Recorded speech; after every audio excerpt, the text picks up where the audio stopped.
Hello everyone, I am Hardik Sheta from Saraswat International Academy Vapi. आज આપણે ધોરણ 11 વિષય ભૌતિક વિજ્ઞાન ચેપ્ટર 1 ભૌતિક જગતને આગળ વધારીશું।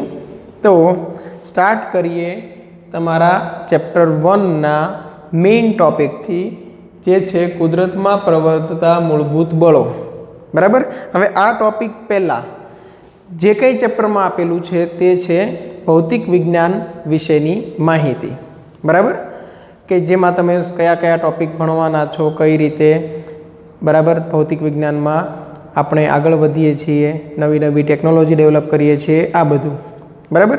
હવે આ બધી વાતોની ચર્ચા આપણે અગાઉ કરી ગયા છીએ, અને અમુક વાતોની ચર્ચા જો કદાચ ન થઈ હોય તો પણ ટેન્શન લેવાની જરૂર નથી, કેમ કે તમે જેટલી બ્રાન્ચ તમે સ્ટડી કરવાના છો, જેટલું તમને ટેક્સ્ટ બુકમાં લિસ્ટ આપેલું છે એ બધું આપણે હવે પછી ડિટેલમાં સમજવાનું સ્ટાર્ટ કરીએ છીએ। બરાબર, તો સ્ટાર્ટ કરીએ કુદરતમાં પ્રવર્તતા મૂળભૂત બળો। ચેપ્ટર 1માં બે ટોપિક મોસ્ટ ઇમ્પોર્ટન્ટ છે, 4 મૂળભૂત બળો અને 4 મૂળભૂત નિયમો। આજે ભણવાના છીએ 4 મૂળભૂત બળો। કયા કયા બળ તે પણ સમજી લો। તો હું અહીંયા તમને એક લિસ્ટ બનાવી દઉં છું, એટલે તમારે ધ્યાનમાં રહે કયા કયા બળો આજે ભણવાના છીએ। એક છે ગુરુત્વાકર્ષી બળ, બરાબર।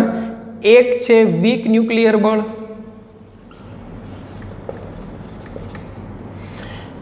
એક આવશે વિદ્યુત ચુંબકીય બળ, અને એક આવશે સ્ટ્રોંગ ન્યુક્લિયર બળ।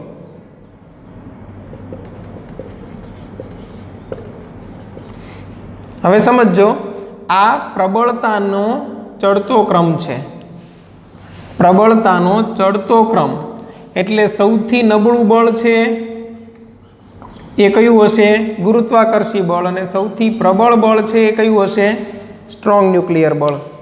જેમ જેમ તમે નીચે આવો છો તેમ પ્રબળતા વધતી જાય છે, એટલે સૌથી નબળું બળ ગુરુત્વાકર્ષી, તેના કરતાં થોડું સ્ટ્રોંગ છે વીક ન્યુક્લિયર બળ, તેના કરતાં સ્ટ્રોંગ છે વિદ્યુત ચુંબકીય બળ, અને સૌથી સ્ટ્રોંગ છે સ્ટ્રોંગ ન્યુક્લિયર બળ।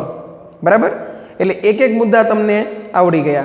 ધારો કે તમે ગુરુત્વાકર્ષણ વિશેની ટૂંક નોંધ લખો છો, તો તમે આવી રીતે લખી શકો કે બધા મૂળભૂત બળો પૈકી સૌથી નબળું બળ છે।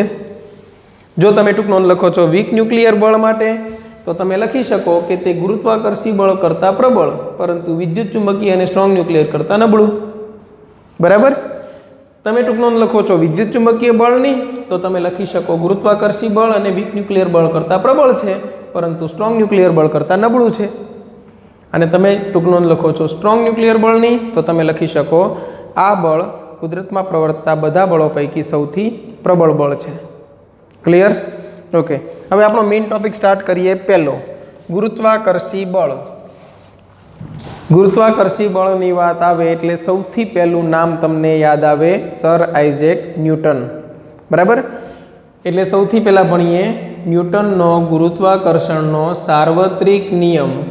સાર્વત્રિક શબ્દ શા માટે વાપરેલો છે? કેમ કે આ નિયમ બ્રહ્માંડમાં કોઈ પણ સ્થાને લાગુ પડી શકે છે, બધી જગ્યાએ એક સરખી રીતે જ આ નિયમ લાગુ પડે છે, એટલે નામ આપેલું છે ન્યૂટનનો ગુરુત્વાકર્ષણનો સાર્વત્રિક નિયમ। હવે સમજો આ નિયમ શું કહેવા માગે છે, તો તમે ઓલરેડી ભણી ગયેલા છો કે બે દળધારિત પદાર્થો છે। ધારો કે એક પદાર્થનું દળ છે M1, બીજા પદાર્થનું દળ છે M2, અને બંને વચ્ચેનું અંતર છે r। તો કોઈ પણ બે કણો વચ્ચે લાગતું ગુરુત્વાકર્ષણ બળ તે બે કણોના દ્રવ્યમાનના ગુણાકારના સમપ્રમાણમાં, બરાબર, બે કણોના દ્રવ્યમાનના ગુણાકારના સમપ્રમાણમાં અને તેમની વચ્ચેના અંતરના વર્ગના વ્યસ્ત પ્રમાણમાં છે। એટલે કે તમે લખી શકો કે F ચલે છે M1 M2 અપોન r², બે દળોનો ગુણાકાર તેના સમપ્રમાણમાં, તેમની વચ્ચેના અંતરના વર્ગના વ્યસ્ત પ્રમાણમાં।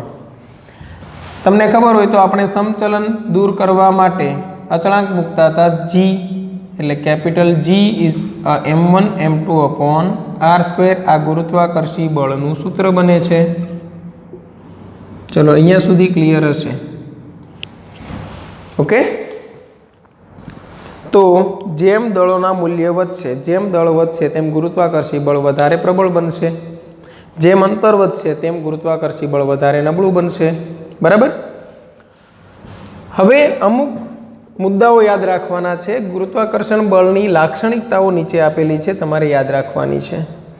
પહેલો મુદ્દો, પદાર્થના દળને કારણે ઉદ્ભવતું બળ છે. આ બળ કોના લીધે ઉત્પન્ન થાય છે? પદાર્થના દળને કારણે. બીજું, હંમેશા આકર્ષી પ્રકારનું બળ. બે દળધારિત પદાર્થો વચ્ચે હંમેશા કેવું બળ લાગશે? આકર્ષી બળ લાગશે. બરાબર. તે ગુરુઅંતરીય બળ છે. ગુરુ એટલે મોટું, બરાબર. અંતરીય એટલે ખૂબ મોટા અંતર સુધી આ બળ લાગુ પડે છે. તમે કહી શકો કે કોઈ દળધારિત પદાર્થની ગુરુત્વાકર્ષી અસર લગભગ અનંત અંતર સુધી લાગુ પડે છે.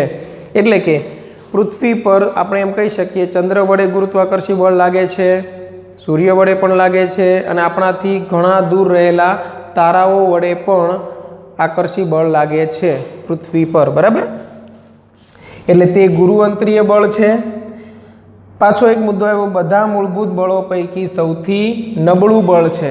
એટલે બળની તીવ્રતા ઓછી છે, પણ તે ગુરુઅંતરીય બળ હોવાથી તેને આપણે અવગણી શકતા નથી, કેમ કે આની અસર છે અનંત અંતર સુધી હોઈ શકે. આ બળ લાગવા માટે કોઈ માધ્યમની જરૂર નથી.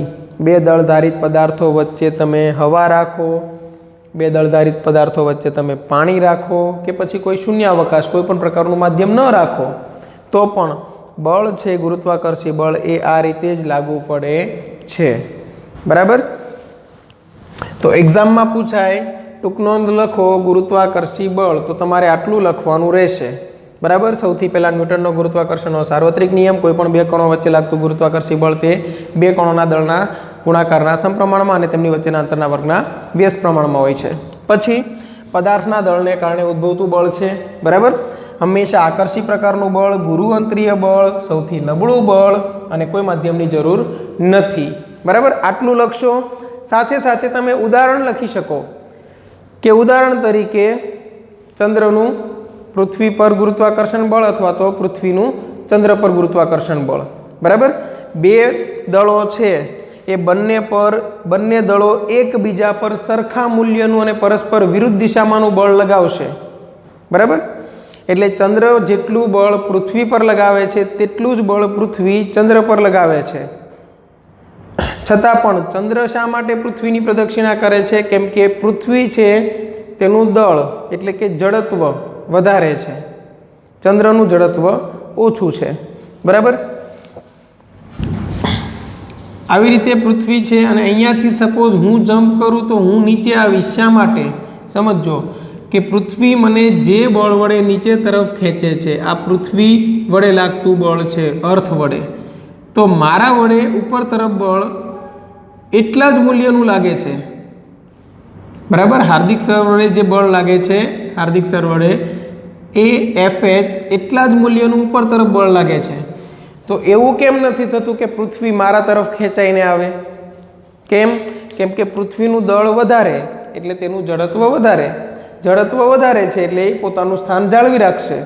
મારું દળ તેની સાપેક્ષે ખૂબ જ ઓછું એટલે મારું જડત્વ ખૂબ જ ઓછું, એટલે હું મારું સ્થાન જાળવી શકતો નથી, એટલે હું ખેંચાઈ જાઉં છું પૃથ્વી તરફ. બરાબર. તો આટલા મુદ્દાઓ યાદ રાખવાના છે. સાથે તમે એક્ઝામ્પલમાં એવું લખી શકો કે પૃથ્વી વડે આપણને જકડી રાખવું. બરાબર. બધા પૃથ્વી પરના પદાર્થોને જકડી રાખવા, અથવા તો વાતાવરણ છે એ પૃથ્વી પર રહી શકવું, ટકી શકવું. બરાબર. ચંદ્રની પૃથ્વીની આસપાસ ગતિ, સૂર્યની ફરતે બધા ગ્રહોની ગતિ, આ બધી વસ્તુને હેન્ડલ કરવાવાળું બળ કયું છે?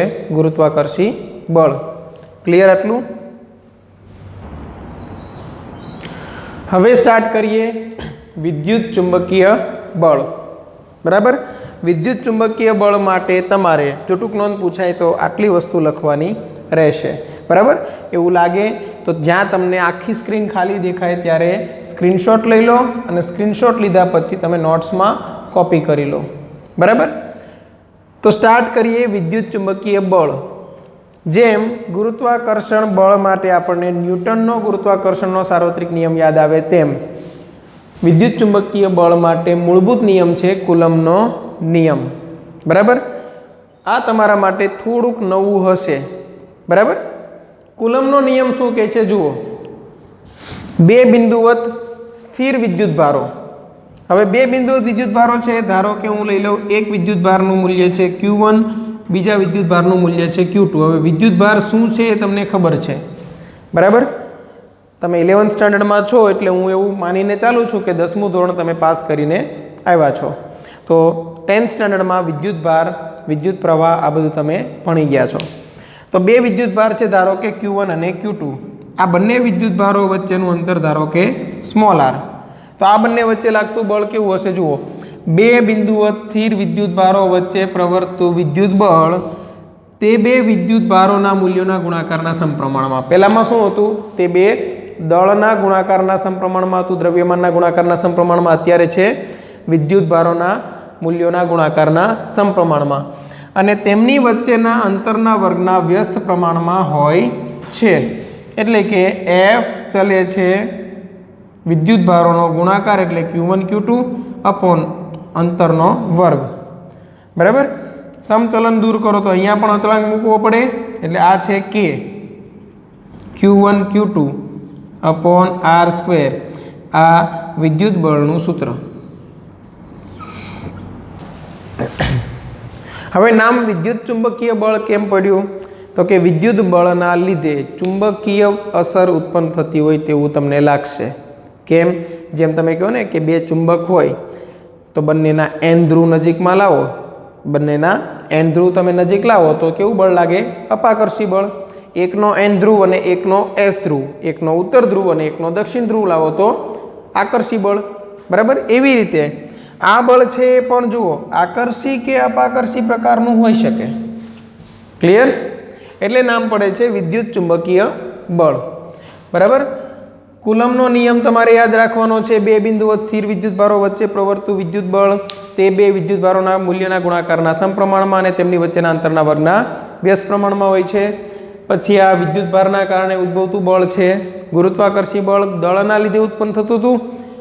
વિદ્યુત ચુંબકીય બળ વિદ્યુત ભારના લીધે ઉત્પન્ન થાય છે। પછી જુઓ આકર્ષી કે અપાકર્ષી પ્રકારનું હોઈ શકે। આ પણ તમે ઓલરેડી ભણી ગયા છો કે બે ધન વિદ્યુત ભાર કે બે ઋણ વિદ્યુત ભારને નજીક લાવવું તો અપાકર્ષી બળ લાગે, કેમ કે બંને કિસ્સામાં સજાતીય વિદ્યુત ભારો હતા। જો વિજાતીય વિદ્યુત ભારોને લાવવું એક ધન અને એક ઋણ તો આકર્ષી બળ લાગે। બરાબર। એટલે એક વિદ્યુત ભાર ધન હશે, બીજો વિદ્યુત ભાર ધન હશે તો બળ કેવું લાગે? અપાકર્ષી। એક ઋણ હોય બીજો ઋણ હોય તો પણ બળ કેવું લાગે? અપાકર્ષી। એક ધન છે અને બીજો ઋણ હોય તો બળ કેવું લાગશે? આકર્ષી। ઓકે। તે ગુરુ અંતરીય બળ છે। આ બળ પણ ખૂબ મોટા અંતર સુધી લાગુ પડી શકે છે। એટલે આ બળની અસર પણ લગભગ અનંત અંતર સુધી છે તેમ કહી શકાય। એટલે અહીંયા લખવું પડશે તમારે તે ગુરુ અંતરીય બળ છે। ત્રીજો મુદ્દો થયો। હવે ચોથો મુદ્દો જુઓ। આ બળ લાગવા માટે કોઈ માધ્યમની જરૂર નથી। બળ લાગુ પડવા માટે કોઈ માધ્યમની જરૂર નથી, પણ હા અહીંયા જે કુલમ્બનો અચળાંક છે તેનું મૂલ્ય માધ્યમ પર આધારિત છે। બરાબર। કુલમ્બનો અચળાંક તમે લેશો શૂન્યાવકાશ માટેનું ફિક્સ મૂલ્ય છે 9 × 10⁹ ન્યૂટન મીટર સ્ક્વેર પર કુલમ્બ સ્ક્વેર। તમારે મૂલ્ય યાદ રાખવાનું નથી, પણ એ જો હું શૂન્યાવકાશની જગ્યાએ કોઈ બીજું માધ્યમ કરી દઉં તો અત્યારે અહીંયા જે અચળાંક ગુણાય છે તેનું મૂલ્ય બદલાશે, એટલે કે બળનું મૂલ્ય બદલાશે। તો આખું વાક્ય તમે આવી રીતે પણ લખી શકો। જો સાંભળજો, આ બળ લાગવા માટે કોઈ માધ્યમની જરૂર નથી, પણ જો માધ્યમ બદલાય તો આ બળનું મૂલ્ય બદલાઈ શકે। બરાબર।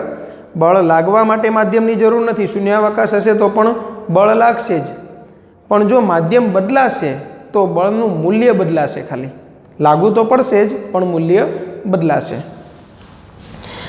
આ બળ સમજો અહીંયા विद्युत चुंबकीय बल त्रीजा नंबरे छे, मतलब के आ बे बल करता ए प्रबल हशे अने आ बल करता नबळुं हशे।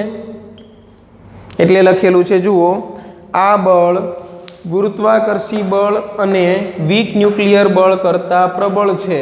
उपरना जो बे बळो करता विद्युत चुंबकीय बल प्रबल छे, परंतु स्ट्रोंग न्यूक्लियर बल करता नबळुं छे। बराबर, केम के स्ट्रोंग न्यूक्लियर बल ए सौथी प्रबल बल छे। क्लियर आटलू? तो विद्युत चुंबकीय बल जो एक्जाम में टूंक नोंध पूछाय तो आटलू लखवानुं रहेशे। सूत्र तमारे दर्शाववुं होय तो दर्शावी शको, नहीं दर्शावो तो हमणां चालशे। बराबर, ओके। हवे जोईए त्रीजू, स्ट्रोंग न्यूक्लियर बल। स्ट्रोंग न्यूक्लियर बल आ पाछुं कंईक वधारे नवुं छे, केम के स्ट्रोंग न्यूक्लियर बल माटे हजू सुधी कोई चोक्कस नियम के कोई चोक्कस सूत्र बनेलुं नथी। कदाच बनी शके के तमे लोको साइंटिस्ट बनो, बराबर, अने तमे कंईक सूत्र लईने आवो अथवा तो तमे कोईक एवो नियम बतावो के आ स्ट्रोंग न्यूक्लियर बल ए नियमने अनुसरे छे, बनी शके। बराबर, तो स्टार्ट करिए। पहला हूँ तमने आखुं जे लखवानुं छे समजावी दऊं, पछी खरेखर स्ट्रोंग न्यूक्लियर बल शुं छे, स्ट्रोंग न्यूक्लियर बल होई शके तेवो ख्याल आपणने कई रीते आव्यो। बराबर, जेम तमे कहो छो कि न्यूटन ने गुरुत्वाकर्षण बल शुं छे, कई रीते उद्भवतुं होई शके एनो ख्याल एक नानी एवी स्टोरी परथी आवेलो। तमने खबर होय तो सफरजन नीचे पड़े छे, बराबर, तेनाथी मात्र ख्याल आवेलो होय, पछी एने वर्षोनी मेहनत पछी एक नियम बनावेलो होय। सेम एवी रीते आवो ख्याल कई रीते आव्यो ते हूँ तमने पछी समजावुं। पहेला आपणे जोई लईए कि तमारे लखवानुं शुं छे। तो सौथी पहेला न्यूक्लियस में प्रोटॉन्स अने न्यूट्रॉन्स ने जकड़ी राखतुं बल ए स्ट्रोंग न्यूक्लियर बल छे। न्यूक्लियस एटले तमने खबर छे परमाणुनुं केंद्र। केंद्रनी अंदर शुं होय? प्रोटॉन अने न्यूट्रॉन। तेमने जकड़ी राखतुं बल ए कयुं छे? स्ट्रोंग न्यूक्लियर बल। बराबर, केंद्र तमने खबर होय तो अति सूक्ष्म होय। रदरफोर्डनो तमे प्रयोग भणी गया था 9मा धोरणमां, एटले तमने खबर हशे के परमाणुनुं केंद्र ए अति सूक्ष्म होय परमाणुनी साइजनी कम्पेरिजनमां। बराबर, हवे एटला सूक्ष्म विस्तारमां प्रोटॉन अने न्यूट्रॉनने जकड़ी राखवानुं काम कोण करे छे? स्ट्रोंग न्यूक्लियर बल। प्रोटॉन प्रोटॉन जो न्यूक्लियसमां होय शुं? प्रोटॉन अने न्यूट्रॉन। तो कोना कोना वच्चे लागशे? का तो प्रोटॉन प्रोटॉन वच्चे, न्यूट्रॉन न्यूट्रॉन वच्चे, अथवा तो प्रोटॉन अने न्यूट्रॉन वच्चे लागतुं बळ छे। बराबर, त्रीजो मुद्दो, बधा मूलभूत बळो पैकी सौथी प्रबळ बळ छे। जुओ अहींया गुरुत्वाकर्षी बळ सौथी नबळुं, तेनाथी वधारे प्रबळ वीक न्यूक्लियर बळ, तेनाथी वधारे प्रबळ विद्युत चुंबकीय बळ, तेनाथी वधारे प्रबळ स्ट्रोंग न्यूक्लियर बळ। एटले सौथी प्रबळ बळ कयुं छे? स्ट्रोंग न्यूक्लियर बळ। ते लघु अंतरीय बळ छे। समझो, पहला जे बे बळ आपणे भणी गया, गुरुत्वाकर्षी बळ अने विद्युत चुंबकीय बळ, आ बंने बळो गुरु अंतरीय बळ हता, एटले के लांबा अंतर सुधी लागू पड़ता था। आ बळ लघु अंतरीय बळ छे। लघु अंतरीय एटले खूब ज नाना विस्तारमां लागू पड़तुं हशे। बराबर, अने स्ट्रोंग न्यूक्लियर बळ तो मात्र न्यूक्लियसनी आजुबाजुना विस्तारमां ज लागे छे। परमाणुना केंद्रनी इलेक्ट्रॉन पर पण असर पहोंचती नथी। बराबर, ते आकर्षी अने अपाकर्षी बंने प्रकारनुं होई शके। बराबर, स्ट्रोंग न्यूक्लियर बळ छे ते आकर्षी अने अपाकर्षी बंने प्रकारनुं होई शके। कई रीते तेनी चर्चा पण आपणे आगळ करीए। आगळ प्रोटॉन अने न्यूट्रॉन ए क्वार्क्स नामे ओळखाता वधु मूलभूत कणोना बनेला छो। बराबर, समझो, આપણે સૌથી પહેલાં દ્રવ્યને સમજવાની કોશિશ કરી, દ્રવ્યના ભાગ પાડતા ગયા, સ્ફટિક સમજવાની કોશિશ કરી, ધીરે ધીરે ધીરે અણુ, પછી ત્યાંથી આપણે વધારે ભાગ પાડતા ગયા પરમાણુ, તેના પાછા ભાગ પાડ્યા તો પ્રોટોન, ન્યુટ્રોન, ઇલેક્ટ્રોન, મેસોન, ગ્લુઓન, ઘણા બધા કણો મળ્યા। બરાબર, પાછા પ્રોટોન અને ન્યુટ્રોનના તમે ભાગ પાડશો તો તેમાં પાછા મળશે તમને ક્વાર્ક્સ। ક્વાર્ક્સના પાછા કુલ 6 પ્રકાર, એ તમારે યાદ રાખવાના અત્યારે નથી। અત્યારે સમજો કે પ્રોટોન અને ન્યુટ્રોન ए क्वार्क्स नामे ओळखाता वधु मूलभूत कणोना बनेला छे। आ बळ क्वार्क्स क्वार्क्स वच्चे प्रवर्तु बळ होई शके। बराबर, હજુ સુધી કોઈ ચોક્કસ નિયમ બન્યો નથી, એટલે આપણને 100% ખબર ના હોય કે આ બળ કોના લીધે ઉદ્ભવે છે, પણ આપણે એવું માની શકીએ કે પ્રોટોન અને ન્યુટ્રોનની અંદર રહેલા ક્વાર્ક્સના લીધે લાગતું બળ હોઈ શકે, બરાબર. એટલે અત્યારે તમારે માત્ર આ શબ્દ યાદ રાખવાનો છે, ક્વાર્ક્સ. પ્રોટોન અને ન્યુટ્રોન કયા મૂળભૂત કણોના બનેલા છે એવું પૂછાય તો તમારે લખવાનું છે ક્વાર્ક્સ, બરાબર.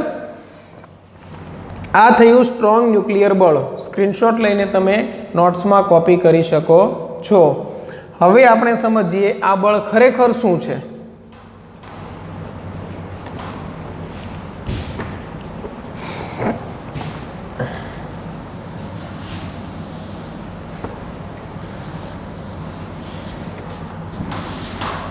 તો તમને ખબર છે કે જો હું પરમાણુનું કેન્દ્ર આટલું લઉં તો પરમાણુની જે બહારની કક્ષા છે તેની સાઇઝ કંઈક આટલી મોટી થતી હશે, આનાથી પણ વધારે મોટી કદાચ, બરાબર.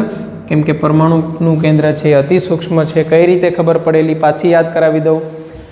રધરફોર્ડના પ્રયોગમાં જ્યારે સોનાના વરખ પર, સોનાનો એક પાતળો વરખ હતો તેના પર આપણે આલ્ફા કણોનો મારો ચલાવેલો, ત્યારે આલ્ફા કણો છે એ 10,000 12,000 આલ્ફા કણો દીઠ માત્ર એકાદ કણ એવો હતો જે અથડાઈને પાછો આવતો હતો.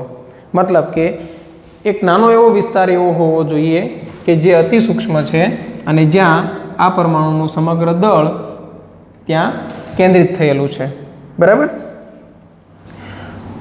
આલ્ફા કણ ધન વિદ્યુતભારિત હતા, એટલે કે ન્યુક્લિયસની અંદર પણ ધન વિદ્યુતભાર હોવો જોઈએ, જેનાથી આપણને ખબર પડી ધન વિદ્યુતભારિત કણો છે એ કેન્દ્રની અંદર છે. ઓકે, હવે આટલો સૂક્ષ્મ વિસ્તારમાં પ્રોટોન અને ન્યુટ્રોન કઈ રીતે રહેતા હશે તો તે આપણે ચેક કરીએ. હવે આ જ વસ્તુ છે અને આપણે હું ઝૂમ કરીને બતાવું છું તમને અહીંયા, બરાબર. કે આ પરમાણુનું કેન્દ્ર છે અતિ સૂક્ષ્મ છે, પણ મેં એને ઝૂમ કરીને અહીંયા બતાવેલું છે તમને કે તેની અંદર શું હશે. તો તેની અંદર પ્રોટોન અને ન્યુટ્રોન નામના કણો છે. ધારો કે આ પ્રોટોન અહીંયા છે, પ્રોટોન, ઘણા બધા પ્રોટોન હોઈ શકે, એ તમે જે તત્વ માટે ન્યુક્લિયસ બનાવો છો તેના પર આધાર રાખશે. અમુક ન્યુટ્રોન્સ પણ છે, બરાબર. ઓકે, હવે અહીંયા થાય છે શું સમજો. તો તમને ખબર હોય તો વિદ્યુત ચુંબકીય બળની વાત કરીએ. પહેલાં વિદ્યુત ચુંબકીય બળ, કેમ કે આ બળનો ખ્યાલ આવ્યો તે પહેલાં આપણે માત્ર વિદ્યુત ભાર વડે લાગતું બળ, વિદ્યુત ચુંબકીય બળ જાણતા હતા. વિદ્યુત ચુંબકીય બળ આપણને ખબર છે. તો વિદ્યુત ચુંબકીય બળ પ્રમાણે જોઈએ તો આની અંદર પ્રોટોન અને પ્રોટોન વચ્ચે કેવું બળ લાગે તો કે અપાકર્ષી બળ. ઓકે, ચલો. પ્રોટોન અને ન્યુટ્રોન વચ્ચે તો કે બળ લાગશે જ નહીં. ન્યુટ્રોન અને ન્યુટ્રોન વચ્ચે બળ લાગશે જ નહીં. શા માટે? કેમ કે ન્યુટ્રોનનો વિદ્યુત ભાર છે 0. ન્યુટ્રોન છે એ વિદ્યુત ભાર વિહીન હોય છે. એટલે તમે જ્યારે બળના સૂત્રમાં કિંમત મૂકો F બરાબર K Q1 Q2/r², ત્યારે K મૂકશો Q1 એટલે પ્રોટોનનો વિદ્યુતભાર મૂકશો અને Q2માં તમે ન્યુટ્રોનનો વિદ્યુતભાર મૂકશો 0, એટલે ગુણાકાર થઈને ફાઇનલ તમારો જવાબ શું બનશે? 0. એટલે કે કુલ બળ 0 છે. તો પ્રોટોન ન્યુટ્રોન અને ન્યુટ્રોન ન્યુટ્રોન વચ્ચે લાગતું બળ 0 છે.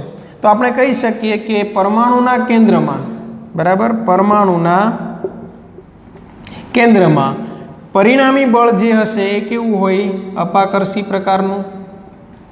હવે અપાકર્ષી પ્રકારનું હોય તો આ જે પ્રોટોન પ્રોટોન બધા એકબીજાથી દૂર ભાગવાની કોશિશ કરશે. દૂર ભાગવાની કોશિશ કરશે તો આ પરમાણુનું કેન્દ્ર છે એ મોટું થતું જશે, બરાબર. મોટું થતું જશે તો પછી સવાલ એ થાય કે પ્રેક્ટિકલી આપણને આટલું નાનું શા માટે મળે? જો કુલમના નિયમ પ્રમાણે વિચારીએ તો પરમાણુનું કેન્દ્ર છે એ ખૂબ જ મોટું હોવું જોઈએ. તેની જગ્યાએ એક સૂક્ષ્મ એક વિસ્તારમાં શા માટે આ બધા પ્રોટોન અને ન્યુટ્રોન કેન્દ્રિત થયેલા છે? તો તેનો જવાબ આપણને મળે છે સ્ટ્રોંગ ન્યુક્લિયર બળથી, બરાબર. આપણે નક્કી કર્યું કે આ અપાકર્ષી બળ છે એટલે કેન્દ્ર મોટું થવું જોઈએ, છતાં પણ આ નાનું રહે છે. તેનો મતલબ એમ કે આ બળનો વિરોધ કરતું કોઈ વધારે સ્ટ્રોંગ બળ હાજર હોવું જોઈએ. એ બળને આપણે નામ આપી દીધું સ્ટ્રોંગ ન્યુક્લિયર બળ. ન્યુક્લિયસની અંદર લાગતું એવું પ્રબળ બળ, બરાબર. તો ધારો કે હું આ પ્રોટોનની વાત કરું તો એ આસપાસના નાના વિસ્તારમાં, આપણે કીધું ને આ બળ લઘુ અંતરીય બળ છે, એટલે આસપાસના નાના વિસ્તારમાં દરેક ન્યુક્લિયોન એટલે કે પ્રોટોન હોય કે ન્યુટ્રોન તેની સાથે આવું બળ લગાવશે. કેવું? તો કે સ્ટ્રોંગ ન્યુક્લિયર બળ.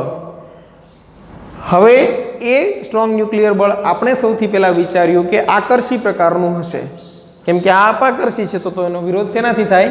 આકર્ષી બળથી. પણ પ્રોબ્લેમ એ છે કે જો આ બળ આકર્ષી પ્રકારનું હોય તો પછી આ બધા એકબીજાથી નજીક આવવા જોઈએ, નજીક આવીને એકદમ નાના કેન્દ્રમાં ફોકસ થવા જોઈએ. આટલું નાનું કેન્દ્ર તો છે જ, પણ હજુ આ કેન્દ્ર સૂક્ષ્મ થવું જોઈએ. હવે એ વધારે સૂક્ષ્મ થતું નથી, આટલું મેન્ટેન રહે છે. સમજો, પરમાણુનું કેન્દ્ર મોટું નથી થતું. કેમ? કેમ કે સ્ટ્રોંગ ન્યુક્લિયર બળ આકર્ષી પ્રકારનું છે, તો પછી વધારે નાનું અને નાનું થતું જવું જોઈએ. એટલે આનાથી પણ વધારે સૂક્ષ્મ બનવું જોઈએ, તે પણ બનતું નથી. મતલબ એવો કે આ બળ અમુક અંતર પછી તેની પ્રકૃતિ બદલે છે. એટલે આપણને જાણવા મળેલું છે તે પ્રમાણે જો બે ન્યુક્લિયોન એટલે કે પ્રોટોન ન્યુટ્રોન, પ્રોટોન પ્રોટોન કે પછી ન્યુટ્રોન ન્યુટ્રોન વચ્ચેનું અંતર એ 0.8 ફર્મી કરતાં વધી જાય. ફર્મી એટલે સમજો, 1 ફર્મી બરાબર 10⁻15 મીટર, ખૂબ જ સૂક્ષ્મ અંતર થયું. જો અંતર 0.8 ફર્મી કરતાં વધી જાય તો આ બળ આકર્ષી પ્રકારનું છે, અને જો અંતર 0.8 ફર્મી કરતાં ઘટવા લાગે તો આ બળ અપાકર્ષી પ્રકારનું છે. એટલે સમજો, હવે પરમાણુનું કેન્દ્ર છે તેની સાઇઝ કઈ રીતે ફિક્સ થાય છે. ધારો કે આટલી ફિક્સ સાઇઝ છે, બરાબર. તો શરૂઆતમાં ધારો કે ન્યુક્લિયોન વચ્ચેનું અંતર છે 0.8 ફર્મી કરતાં મોટી સાઇઝ બને છે અપાકર્ષી બળના લીધે. તો સ્ટ્રોંગ ન્યુક્લિયર બળ બધાને જકડીને નજીક લાવશે અને સાઇઝ છે એ નાની બનતી જશે. અમુક હદ કરતાં નાની થશે તો આ બળ પાછું કેવું બની જાય છે? અપાકર્ષી, એટલે પાછી મોટી થવા લાગે. એટલે પરમાણુનું કેન્દ્ર જ્યાં અપાકર્ષી બળ અને સ્ટ્રોંગ ન્યુક્લિયર બળનું આકર્ષી બળ મેન્ટેન થાય, એકબીજાને સંતુલિત કરે તેવા વિસ્તાર પૂરતું મર્યાદિત છે. એટલે પરમાણુનું કેન્દ્ર છે એની સાઇઝ ફિક્સ થાય છે આ રીતે, બરાબર. કે જો ન્યુક્લિયોન વચ્ચેનું અંતર વધી જવા લાગે તો આકર્ષી બળ બને એટલે ઓછું થાય, જો વધારે પડતું ઓછું થઈ જાય તો અપાકર્ષી બને એટલે પાછું વધે. એટલે અમુક એક એવું ચોક્કસ સાઇઝ હશે જ્યાં એ ફિક્સ થશે, બરાબર. એટલે આપણે કીધેલું કે સ્ટ્રોંગ ન્યુક્લિયર બળ છે એ આકર્ષી અને અપાકર્ષી બંને પ્રકારનું હોઈ શકે, બરાબર. ચલો, સ્ટ્રોંગ ન્યુક્લિયર બળ માટે તમને આટલું ક્લિયર હશે. ઓકે, હવે ચોથું બળ છે વીક ન્યુક્લિયર બળ. વીક ન્યુક્લિયર બળ, વીક એટલે તમને શબ્દ પરથી સમજ પડી જાય નબળું, પણ સૌથી નબળું નથી, યાદ રાખજો. સૌથી નબળું છે ગુરુત્વાકર્ષી બળ. ઓકે, વીક ન્યુક્લિયર બળ છે એ અમુક ન્યુક્લિયર પ્રક્રિયાઓ સાથે રિલેટેડ છે, અને તમે હજુ સુધી ન્યુક્લિયર પ્રક્રિયાઓ, ન્યુક્લિયસ વિશે ડિટેલમાં અભ્યાસ કરેલો નથી. એટલે બની શકે કે અમુક શબ્દ તમને ન સમજાય, તો અત્યારે માત્ર યાદ રાખી લેજો. પછી તમારે 12th સ્ટાન્ડર્ડમાં ન્યુક્લિયસ નામના ચેપ્ટરમાં આ બધું ડિટેલમાં આવવાનું છે. પણ હા, અત્યારે એક્ઝામ માટે તમારે આટલું યાદ રાખવું પડશે. શું છે સમજો, તો કે આ જે ટૉપિક છે અહીંયાથી અહીંયા સુધી એ માત્ર તમને એ સમજાવે છે કે આ બળ કઈ રીતે ઉદ્ભવે છે, કઈ પરિસ્થિતિમાં ઉદ્ભવે છે, તે અહીંયા સુધી સમજાવે છે. ને છેલ્લો એક ટૉપિક છે એની ખાલી લાક્ષણિકતા છે, બરાબર. સમજો, વીક ન્યુક્લિયર બળ એ માત્ર ચોક્કસ ન્યુક્લિયર પ્રક્રિયાઓ જેવી કે ન્યુક્લિયસમાંથી બીટા કણોના ઉત્સર્જનમાં જોવા મળે છે. વીક ન્યુક્લિયર બળ એ માત્ર ચોક્કસ ન્યુક્લિયર પ્રક્રિયાઓ જેવી કે ન્યુક્લિયસમાંથી બીટા કણોના ઉત્સર્જનમાં જોવા મળે છે. બીટા કણ એટલે સમજો, બીટામાં પાછા બે આવે, બીટા માઇનસ અને બીટા પ્લસ. બીટા માઇનસનો મતલબ થાય ઋણ ઇલેક્ટ્રોન અને બીટા પ્લસનો મતલબ થાય ધન ઇલેક્ટ્રોન. બરાબર.